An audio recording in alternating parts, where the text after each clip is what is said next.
Olá pessoal, tudo bom?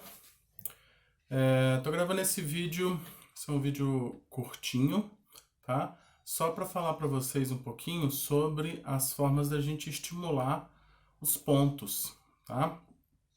A gente mostrou para alguns pontos, né, para serem estimulados e quando eu mostrei eu falei um pouco dessas formas, mas queria abordar um pouquinho melhor sobre isso, sobre isso, sobre essas formas de estimular, tá? Bom, como o objetivo dos vídeos serem vídeos que pessoas que não são da área possam utilizar esses pontos, estimular esses pontos, eu não vou entrar em muitos detalhes, muitas regras de como estimular os pontos, tá? Existem várias formas de estimular esses pontos, várias técnicas, tá? O Douyin é uma técnica que fala muito dessa estimulação de pontos, essas formas de estimular. O Tuiná também tem algumas formas de estimular os pontos, tá? Mas a maioria dos pontos a gente consegue estimular simplesmente com a pressão do dedo, tá? Então, eu vou falar mais especificamente dessa. E se por acaso, né, futuramente em outros vídeos eu for falar de técnicas ou de pontos que a gente vai precisar estimular de alguma outra forma, aí no próprio vídeo eu entro sobre isso específico, tá? Para não falar de várias formas de estimular aqui e depois a gente acabar utilizando, na grande maioria, uma só, né? Ou duas. Bom, quais são as duas formas que eu costumo utilizar?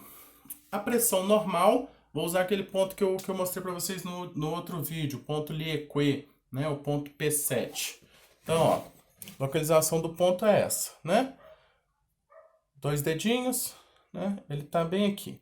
Então, ó, eu vou apertar e fazer o movimento em círculos, tá?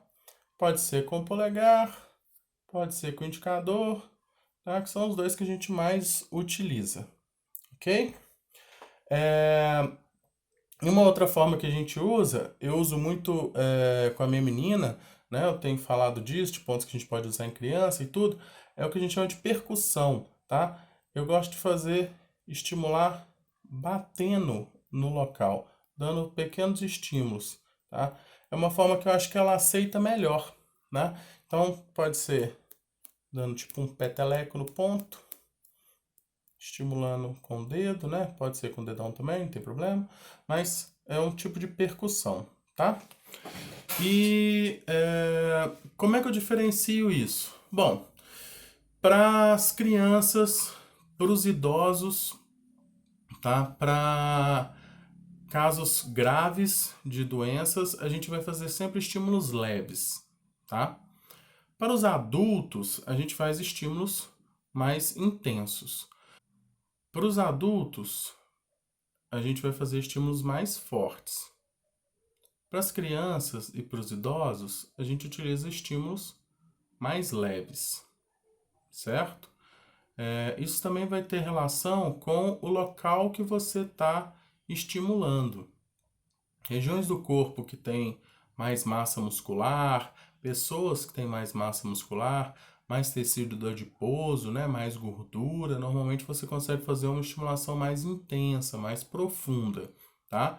Quando você está em uma região do corpo que que tem menos músculo, que tem uma camada, um tecido adiposo menor, ou pessoas que são muito magras, que estão mais debilitadas, você vai fazer estímulos mais leves, certo? Uma regra que eu gosto muito de utilizar é a questão da dor, tá? Tradicionalmente, o chinês não se preocupa muito, ele não tem muito problema em sentir dor. Algo que muitas vezes o ocidental, de uma forma geral, já não é tão tolerante à dor assim, tá? Então, o que eu gosto de fazer? Eu vou no limite da dor. Não precisa ser um estímulo que vai doer, né? Que vai chegar depois do estímulo vai estar dolorido, tá? Mas também não pode ser um estímulo que você não vai sentir nada, tá? A grande maioria dos pontos de acupuntura, eles são mais sensíveis, tá? Do que as outras regiões do corpo. Então, quando eu falar de um ponto, quando eu mostrar para vocês um ponto, quando você estiver apalpando, se o ponto não estiver doendo nada, não estiver fazendo diferença nenhuma, é bem possível que você não esteja no ponto, tá? Então procure melhor, né, naquela região ali em volta, tá? Eu sei que às vezes nos vídeos não fica tão fácil de eu demonstrar a localização do ponto, tá?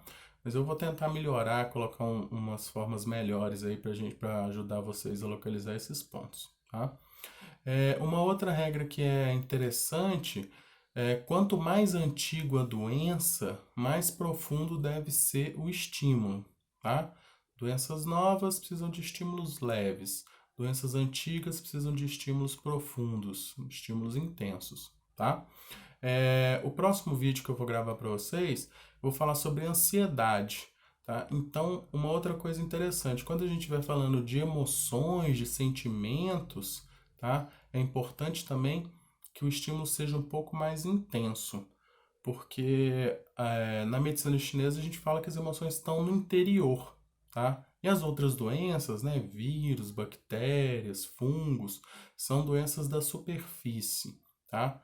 Então, quando a gente fala de doenças emocionais, de questões emocionais de uma forma geral, a gente precisa de estímulos um pouco mais intensos, ok? Questão de tempo de estímulo. Eu falei isso em um outro vídeo, mas só para ficar tudo nesse vídeo aqui, já que a gente está falando disso. A gente vai fazer os estímulos normalmente de 3 a 5 minutos. Ou para quem gosta de contar, eles colocam que o ideal sejam de 80 a 100 vezes, ok? Isso de acordo com a minha referência que eu estou utilizando, que vai estar aí na descrição do vídeo, tá bom? Bom, eu acho que é isso por hoje, tá? Queria mostrar para vocês só essa questão das formas de estimular o ponto. Espero que gostem, tá? Segunda-feira, então, eu vou gravar o vídeo falando sobre ansiedade, tá? Eu sei que é uma questão que deve estar pegando bastante para a maioria das pessoas, então eu vou falar de alguns pontos, tá? Que podem ajudar nessa questão da ansiedade agora, tá? Coloquem aí nos comentários qualquer tipo de sugestão do que vocês acham que a gente pode abordar, né? O que está pegando para você, que tipo de questão que você está querendo trabalhar, né? O que você está querendo equilibrar, tá? Para que eu possa abordar nos próximos vídeos. Curte o vídeo aí, se inscreve no canal, ativa as notificações para você ir sabendo dos novos vídeos, certo? E é isso, obrigado e até mais.